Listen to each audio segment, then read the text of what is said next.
Imagine a world where more women had the time to fully explore their genius. Welcome to She Rebel Radio, a community-driven podcast dedicated to supporting women to unlearn conventional rules and create businesses of significance. My name is Lulu Mins.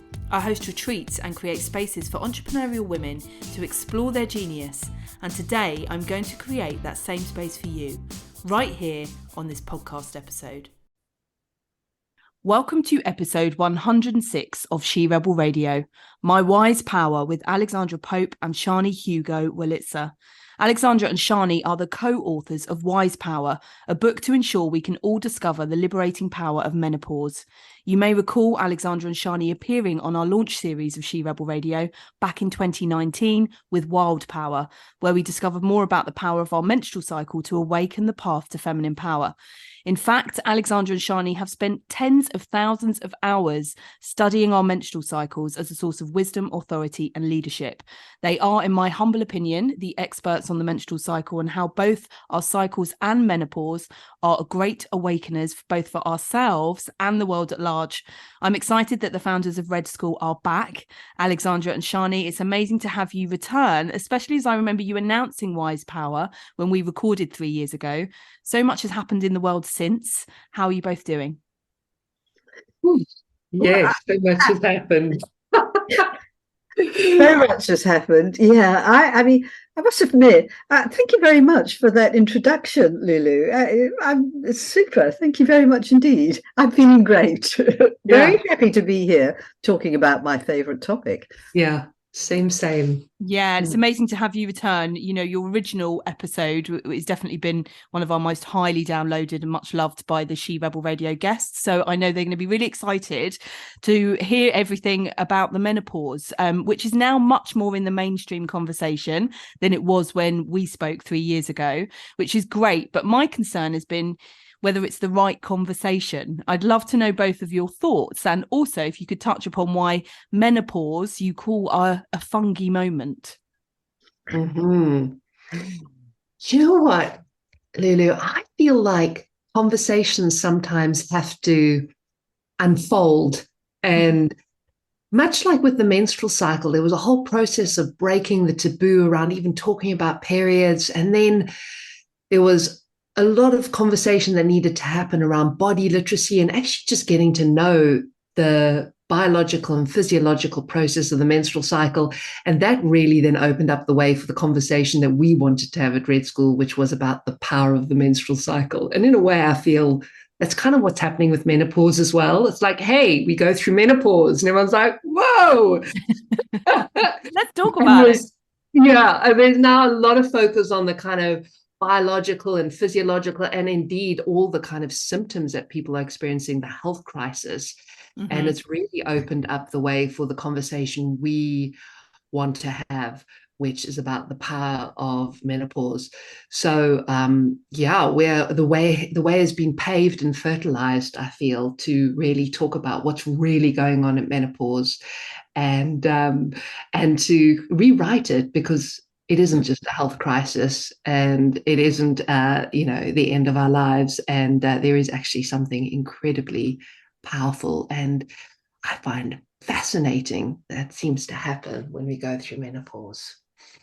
I love that. It's an evolution of the conversation, isn't it? And something that we know at a deep-rooted level as women about evolution and cycles. Exactly. Yeah. And how would you explain menopause as a fungy moment? You're on a roll, Sjanie. I'm on a roll. Well, what's interesting is, so I'm 45, so I haven't yet been through menopause. But I have had the privilege of sitting with many people who have been through menopause, and of course, working very deeply alongside Alexandra in writing this book. And one of the things I've noticed is how when people are going through menopause, it from the outside, it certainly appears like their whole lives are falling apart.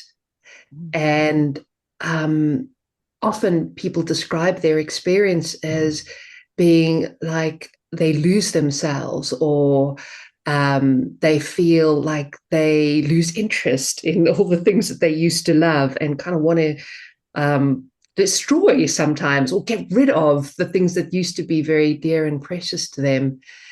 And it does look like the end, doesn't it, Alexandra? And often people experience it as a feeling of ending. Yes, exactly. And you know what's happening is that the menopause pulls you into yourself. It pulls you into the underground terrain of yourself. And in a sense, you're composting the whole of your life. Yeah. And you're sort of making all these interconnections within your own being. It's like a whole reorganization of your psyche, and a pulling together of all the elements of your life. And you know, fungi have this incredible underground network of connection. Yes. And fungi do this incredible work of transmutation, don't they, Sjanie? They transmute dead matter, actually. Yeah, and grow out of that. And it's like that's what's happening at menopause. We're sort of dying to a self that we've lived, and we're pulled underground. And there's all this sort of subtle work going on inside us, reorganizing our lives for something then to emerge out of it, out of the I want to say debris, but our lives are not debris. Yeah. Out of, you know, the letting go process of things. Yeah, and one of the reasons that really stuck out to me in the book, The Fungi Moment, is because, again, there's been a lot of narrative around a fungi, or fungi, as they call it in America, you know, in terms of documentaries and our understanding of its, you know, profound usefulness in the natural world. So I thought it was a really good analogy with us as women and our cycles. Now, I recommend all listeners go back to listen to your original She Rebel Radio episode, which was number 8, Unleash Your Feminine Power, to link this back with our menstrual cycle. But can you just share briefly, perhaps, which I know can be difficult, how our menstrual cycle gently prepares us for that great awakening of the menopause, which you've described so beautifully there as, you know, things falling away and a compost. It can be a difficult time. So how does our menstrual cycle really prepare us for that throughout our lives? Well, menopause is the final chapter of our menstruating years that began at our very first bleed. So it is just part of a whole process. It just has to be said that it's not this isolated phenomena that you just bump into one day. It is the winding down of your menstrual cycle. But how does our menstrual cycle really prepare us for that ending? Well, each menstrual month, we have a sort of mini seasonal round that we go through. We talk about the menstrual cycle as having these inner seasons. So menstruation is what we call the inner winter. That's a time when you kind of want to retreat and go in and do nothing. And your pre-ovulatory time is your inner spring. And the ovulatory time is the inner summer. And the premenstrual time we call the inner autumn. And just as the tone and energy and feel of the seasons change in, you know, the seasons of nature, you know, right now we're coming into the end of autumn, and, you know, and all that, how that affects our psyches. We have that shifting dynamic in our being each menstrual month. So we go through this process, you know, that spring energy, that lovely energy of growth, and into that summer energy, which is really superwoman territory, where we can be all things to all people. And then in the second half of the cycle, we feel ourselves being drawn into greater complexity and sensitivity within ourselves. And then there's that moment where at the end of our pre-menstrual time, the inner autumn, where we want to pull away from the world and stop at menstruation. I don't know a person who doesn't want to drop their bundle at menstruation, just as we do in winter. We want to curl up, hide under the duvet, and so on.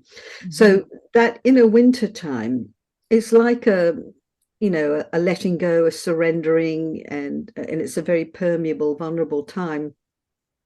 And you're being sort of worked through these 4 seasons, each menstrual month, you get to go the round of this growth and then coming back down, this death, build up and breakdown each month you get built into your being. And we think of this, that's essentially, what's happening at menopause is you're coming to the end of a cycle, only instead of bleeding, you go into menopause, and instead of having a new cycle start, you come out into postmenopause country. So you're, in a sense, through your menstruating years, you're being titrated almost, set up really for, you get little mini versions of that undoing and that need to pull away and to stop and to drop and to just let everything go and go, oh, I'm over everything, I don't want to do anything ever again. And then your bleed finishes and that spring energy takes off and you go, oh yeah, okay, good, yes, this is exciting, I want to do this. Ideas come back again, the return of spring. So when you're rooted in that process each month through what we call the practice of menstrual cycle awareness, what menstrual cycle awareness is doing is really building in you a sensitivity for yourself. You're learning to ride the changing energies of yourself. You're in tune with yourself. You're responding to yourself. It's this wonderful self-care guide. So when you feel your body starting to change as you get closer to menopause, it doesn't feel threatening. Yeah, totally makes sense. Yeah, you're sort of, oh yes, oh right. So this is what comes next. And I remember having the feeling of, because for me, menopause was not a drama. Yes, I went through, sort of psycho-spiritual challenges, if you like. But I had learned to really take care of my body because I'd had problems with my menstrual cycle. And so I really upped my self-care. So by the time I came to menopause, I had very few, any of the classic symptoms. And it's that cycle awareness that prevents us from feeling like we're bumping into something. Precisely, Lulu. That we're not prepared for. Absolutely. Exactly. So I was just going to add a little piece there, which I think is important, which is so much of what is needed at menopause is that we're able to pace our changing body and listen deeply to ourselves and care for what we're needing. That's so much of what's needed. And that's really what menstrual cycle awareness teaches us at a very profound level. So you're kind of getting those skills, if you like. You're really honing those personal capacities. So when it comes to menopause, you're really connected to yourself, and that makes all the difference. Yeah, because at menopause, you're really going into a kind of winter time within yourself. You had it at menstruation just for 2 or 3 days, but this is going to go on for a year or 2 or 3 of just really a time of just innerness and quiet and not pushing agendas, not trying to do lots of things. So how does menopause shift us from power over to power with? Oh, that's a big question, isn't it? Yeah, so it's a good question, because in a way that's so much of what this gear change is with menopause, isn't it, Alexandra? It is. It's so interesting. In your 40s, you're really nailing it. Or that's what I always think.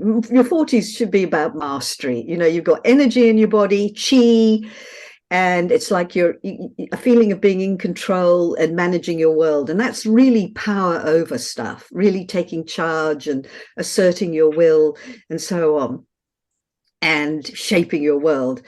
And there's something so empowering about that. And then when you get to menopause, that gets dismantled.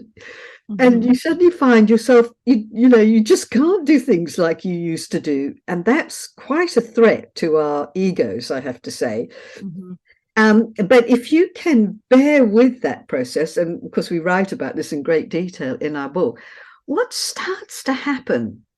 Oh gosh, it's so interesting. Let me see how I can dream into it with you. It's almost like I'm living through it myself now as I talk with you. But you become much more permeable and sensitive. And what's happening at menopause is your psyche is being expanded, your consciousness is being expanded, and you are seeing and feeling and knowing things in a very different way. Mm-hmm. Now, yes, your physical energy drops. And the truth is, you're not going to have the energy that you had in your 30s and 40s. But you have another kind of power that comes through. Mm-hmm.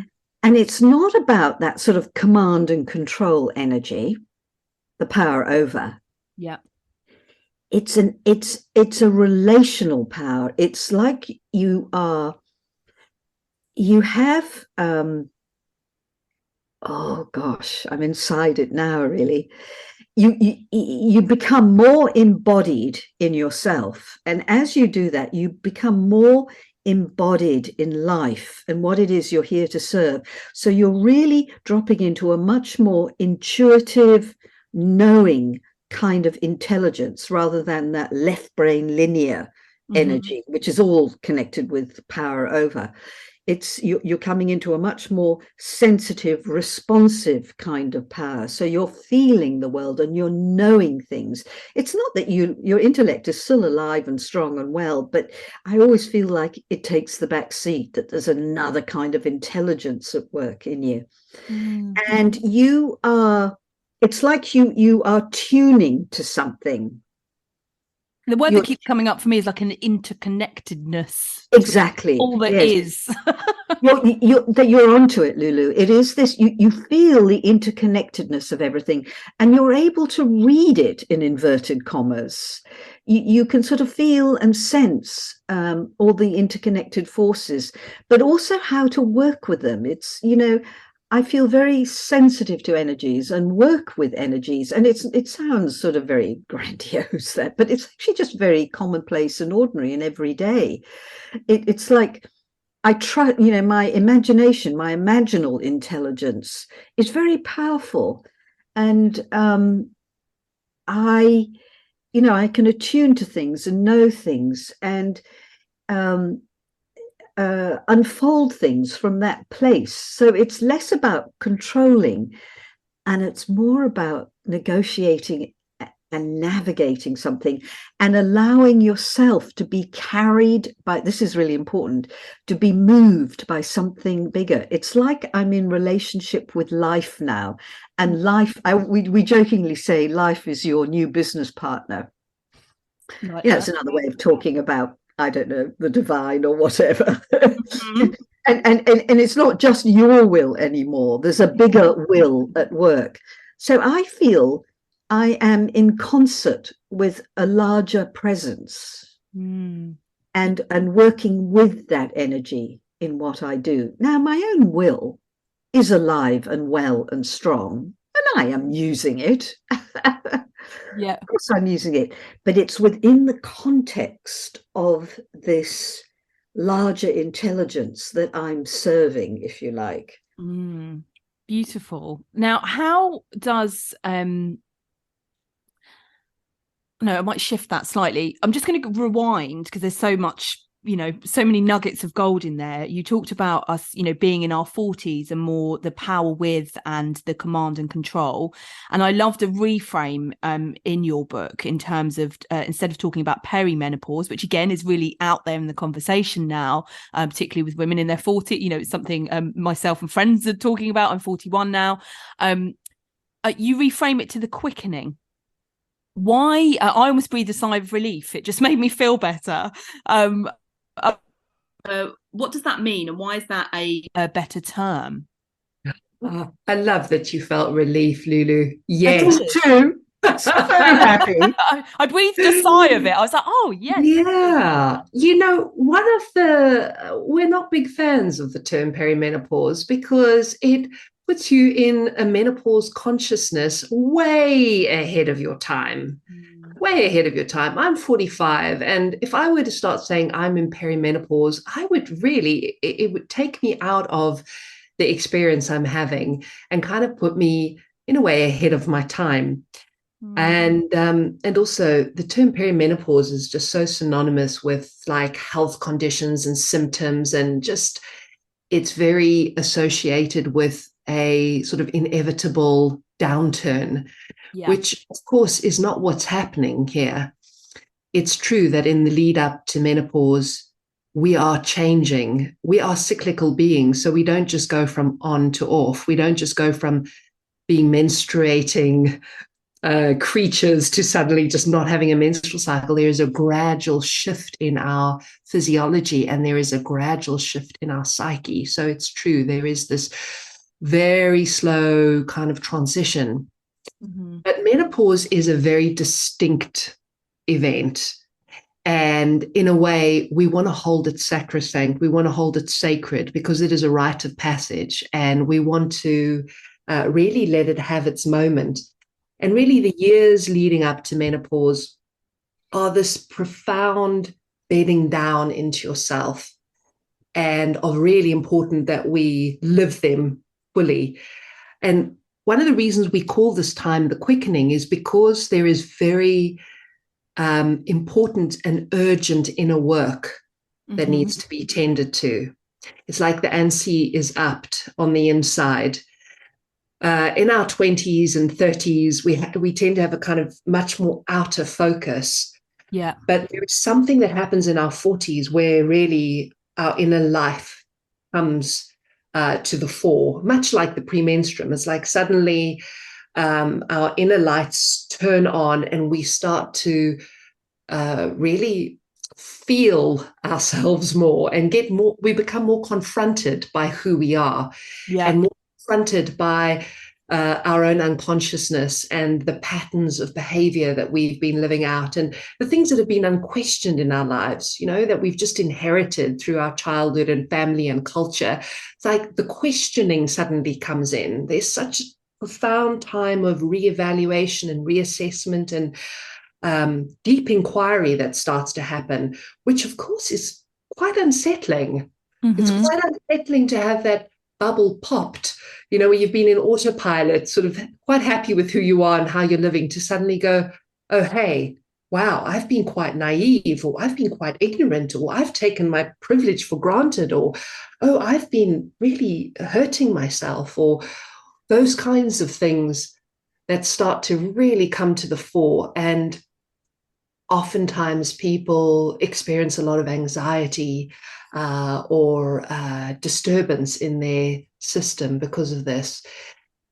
But what's really going on here is that we are being called to really come home to ourselves and do the questioning, do the tending, do the inner work that's needed. Because when menopause comes, which it will, we are going to be confronted with ourselves at such a deep level that we really need this foundation. We really need to be inhabiting ourselves as much as we possibly can. This is part of the preparation for menopause, that we really start to make peace with ourselves, get to know ourselves, actually inhabit ourselves. So when the moment comes, we're at home, really. Yeah, and I've found, again, sharing, it's a really reflective period of, what maybe has happened in your life and hasn't, and are you okay with that? And I just, Alexandra, I'll pass over to you in a second. I just want to share before it slips my mind in terms of, Sjanie, when you shared there, I just had an insight of like, that's why I prefer the term the quickening, because it almost describes it as an experience rather than perimenopause being put in a box. It's almost like when women use the term imposter syndrome, I have imposter syndrome, or I'm in perimenopause, and it doesn't feel good at all, whereas the quickening, it's a label. Exactly. It's a label. We don't like those. Alexandra? No. Well, I was thinking you also are, as part of this sort of inner work process that Sjanie described, you start to ask bigger existential questions, I think, about the meaning of your life. What am I doing? Those, I think that starts to break through more. In a way, in your 20s and 30s, it truly is all about you. It's like, And then your 40s, it's like, okay, yeah, suddenly you are getting a bit older, and it is a little mini wake-up call in the way that Sjanie described about, and it includes, what's it all about, really, those kind of questions. Yeah, you have these echoes of what you're going to experience at menopause. So the way Alexandra was talking about shifting into this place of power with, that's definitely what we're starting to learn in our 40s, is how to be more responsive. And we're really kind of shifting into a service orientation bit by bit. Bit by bit, we're like, oh, okay, what am I doing with my life? What matters to me? And how can I be a contribution rather than just there's something about service that comes in, I think, very strongly in our 40s. And you talk about the calling showing up in menopause in the book. When might that start to show up, and how might we experience that differently from each other? It won't be and I know, and I always love the work you both do in terms of it's not a one size fits all ever. No, it isn't.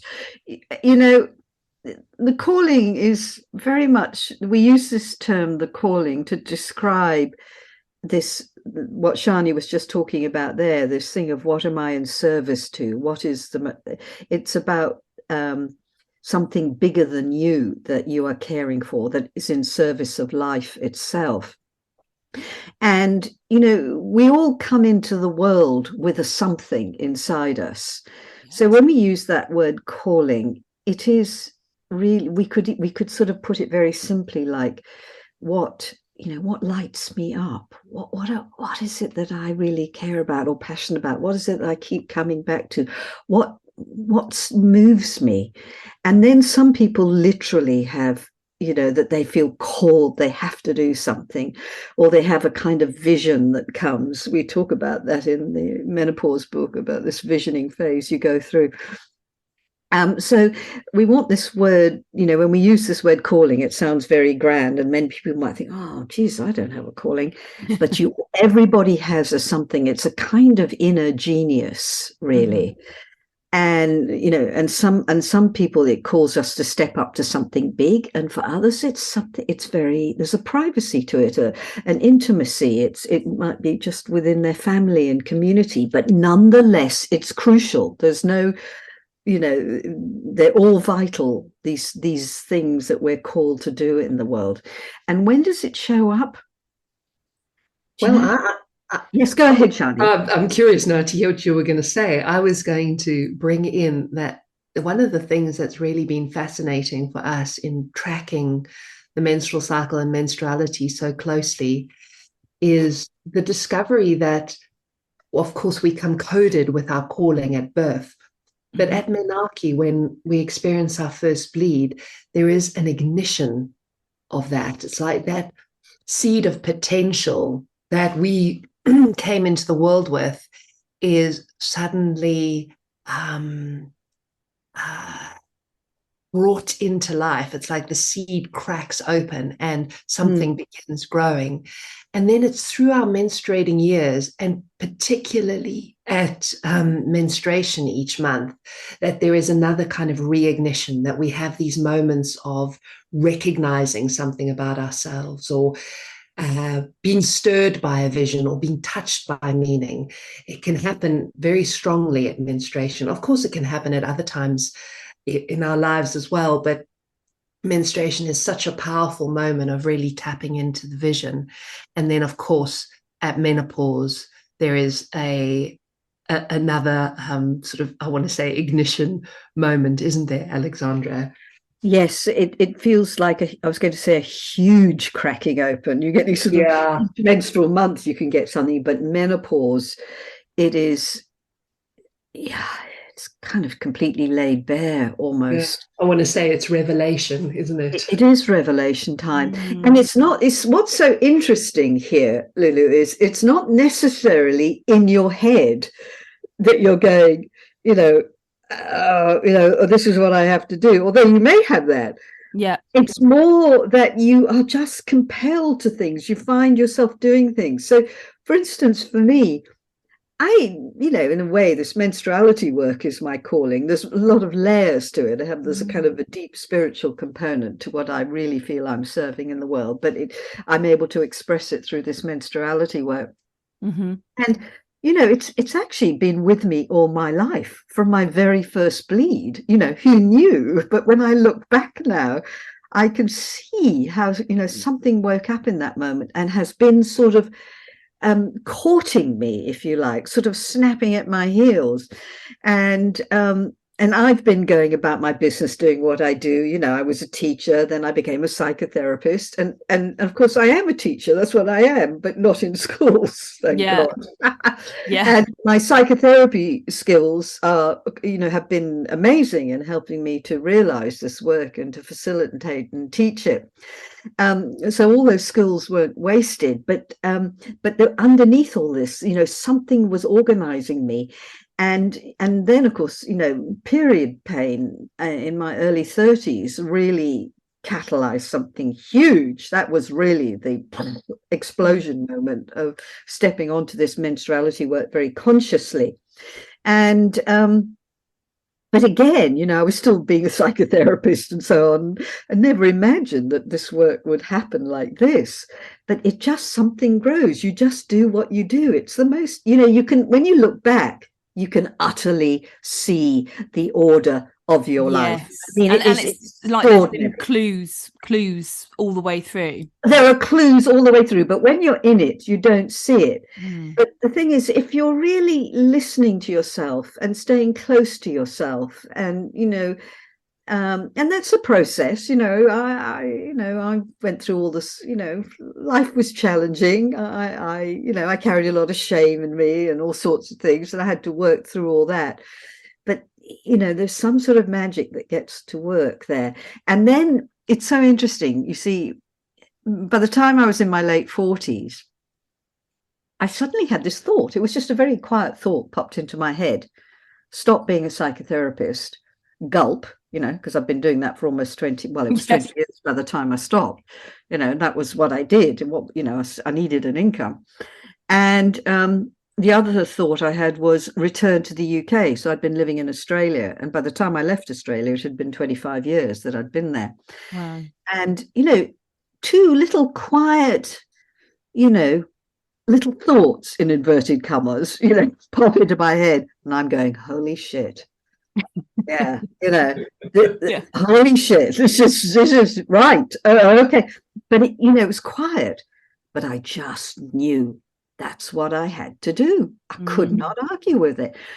And I think of that was the calling at work. It was basically preparing me for menopause, because I went through menopause at about, 52, 53, something like that. I was coming out of it at 55 when I landed back in the UK. Amazing. Yeah. And you mentioned there, Alexandra, just briefly, it's never a brief question, but kind of shame and things you had to work through. I loved in the book as well, you shared about the 13th fairy. What is her significance, and is it that we have these things that come up that we need to clear to make space for that calling? My goodness me, yes. The 13th fairy is our term for the inner critic. And it is that voice in us that is critical and tough with us.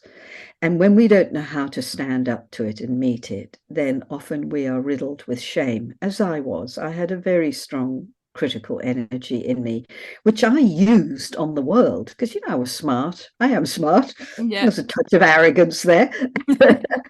Thought I knew it all, don't we all think that? Yeah, absolutely. and I could be very critical, but actually my harshest criticism was ultimately for myself, but it was unconscious. And really, there was this sort of low-grade shame that I was sort of navigating within myself. And there are just so many allies in my life that just helped me, and therapy and so on, because of becoming a psychotherapist, where I learned to turn and meet this energy. And now when you get close to menopause, this energy gets stronger and stronger. And this energy, when you are able to meet it, is in a sort of positive, creative way, when you feel you can actually confront it, because it is an intelligence in you, which does say shit, but it also says really good stuff. It is a truth speaker in you, actually. Yeah. Even as it says crap as well. So we write in detail about this in the book if anyone is interested, because it's so core to menopause. But it is this energy that comes in, that's amplified even more at menopause, that really gets you to look at yourself in a very deep way. And to help you, it's all about no longer compromising who you are and growing up. Yeah, and I love the kind of fairy tales that we watch as children and things like that, and you weave that in is really telling us so much about ourselves at a deeper level that we don't realize when we're children. Yes, exactly. The 13th fairy was the old hag at the celebration of Sleeping Beauty. And her life was perfect and beautiful, and all the fairies were coming and bestowing wonderful gifts on her, and she was the golden child. And then in comes the 13th fairy and says, you're going to prick your finger at 13 or whatever it is, and die. and it's a little bit like that at menopause. The illusion, the bubble of you think you're the star of the show. That's the kind of narcissism we all live in. Yeah. And that critical energy comes in and just pops the bubble, because I remember seeing suddenly, oh my God, what an arrogant person I'd been. And I saw all the ways I'd been critical, and I felt so humbled. So I started to realize how much I did not know. Here's my bubble being seriously popped. And this is the kind of dying process you go through at menopause, when this bubble deflates. Yeah. And now some of the core content of the book, we've only got about 10 minutes left. We knew there was so much, to share in this episode. The core content of your book, that you share 5 stages of menopause and how that leads us to our wise power. So I just wondered if you could touch upon those briefly. Sjanie, do you want to have a go at the 5 stages of menopause? Yeah, well, maybe the way I'll introduce it is just to say that there are these 5 stages of the process which take us through this death and rebirth experience that is menopause. So menopause really is this ending of something, and a transmutation, or a composting that then brings us into this new chapter of our lives. And the 5 phases of menopause are, in a way, the map, or the ways of describing the different aspects or elements that you will encounter in this life-death transformation that you go through. And we've given names to them just as a way to really support people to be able to navigate the experience. And I will name the phases for you now. The names may not mean a whole lot without an explanation, but just to give people a sense of something. The first phase we call betrayal, and that is really the death moment, the separation, the ending moment. And the second phase we call repair, which I think speaks a lot to some of the healing work that happens at menopause and the rest that's required for that healing. And the third phase is the phase of revelation. Phase of revelation, which again, the name does definitely point to something of the kind of awakening that happens when we really truly see and recognize ourselves. And then the fourth phase is the phase of visioning, which is speaks to something of how the permeability and the openness of the new place that we're in allows us to be channels for the vision for what we're here to serve and what we're here to bring, and indeed what we're here to do in the next chapter of our lives. And then the fifth phase is called emergence, which is really around how we then return from that profound and deep journey into the underworld, and bring back the treasure, the gold, the skills that we've learned to kind of step into our life post-menopause. And it's a very important part of the process, often overlooked, that actually bridges the sacredness of the experience with our everyday lives, and actually supports us to then be able to bit by bit continue realizing the vision that we've received and the new place we find ourselves in. So it's really a map for the identity shift and the awakening that happens at menopause.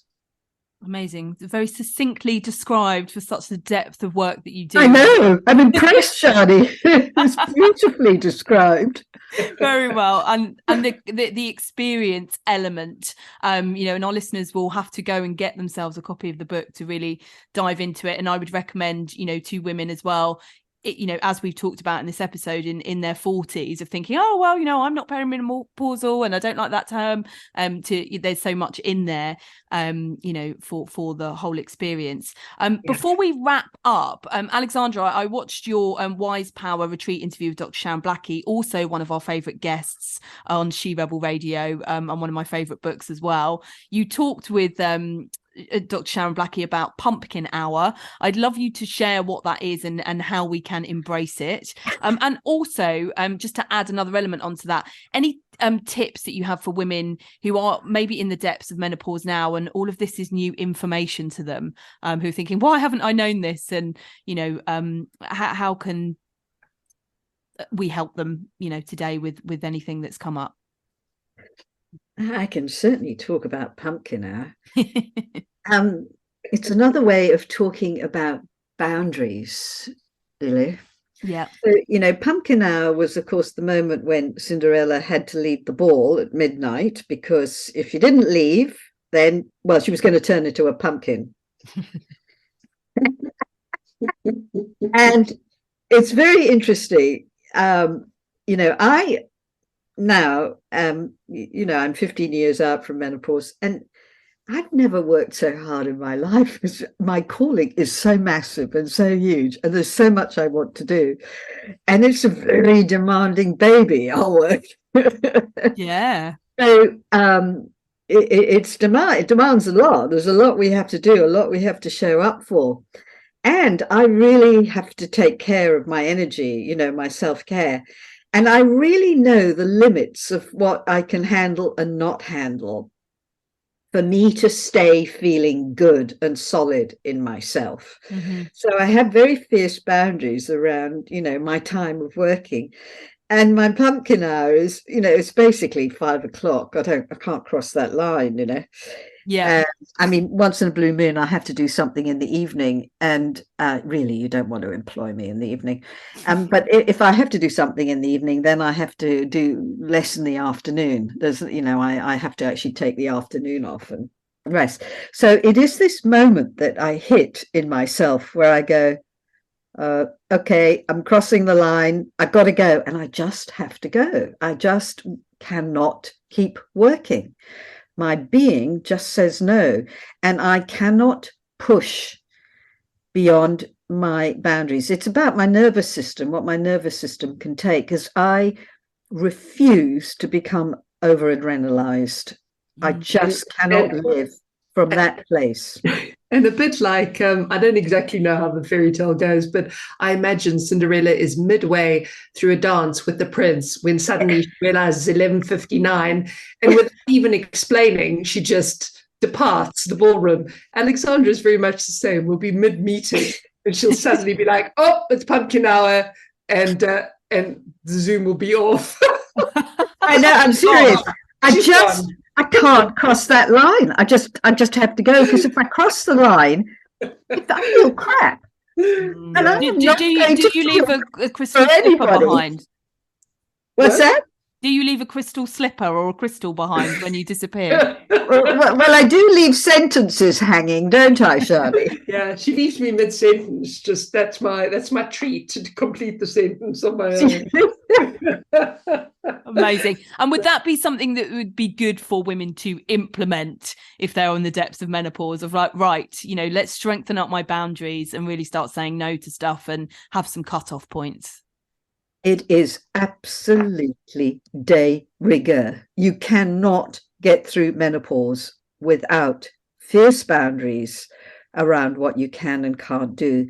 And you do have this no energy in you. It just rises. We talk about this. This is one of the superpowers of menopause. It just rises out of nowhere. And you just feel yourself going, no, no. It's very easy to say that no. Whereas, before that, it was agony to say no. We wanted to say yes, we want to please everybody. Man, you are over pleasing.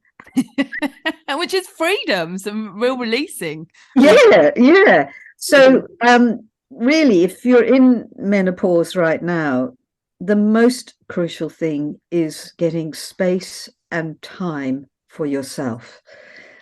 And with that space and time, it's really about without responsibilities. And I'm talking half an hour here, 10 minutes there. And I tell you, this grows.